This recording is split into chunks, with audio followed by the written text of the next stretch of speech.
Hi friends! Thanks for tuning in. If you like this video, please give it a like, comment below, and take a moment to subscribe to our channel.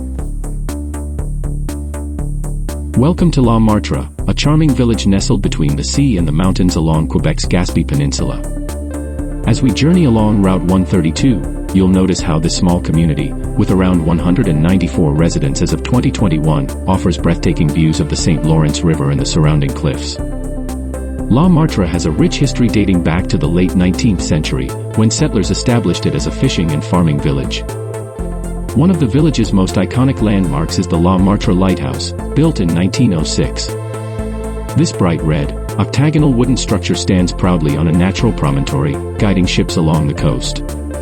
Remarkably, it still operates using its original clockwork mechanism of cables and weights during the day, making it a unique attraction in Quebec. Beyond its historical significance, La Martre offers visitors a chance to connect with nature. From trout fishing in nearby streams to hiking through lush forests, there's no shortage of outdoor activities. The village's peaceful ambience and stunning landscapes make it a perfect spot to unwind and appreciate the beauty of the Gaspésie region. Thank you for joining us on our journey through La Martre, Quebec.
Thanks for watching!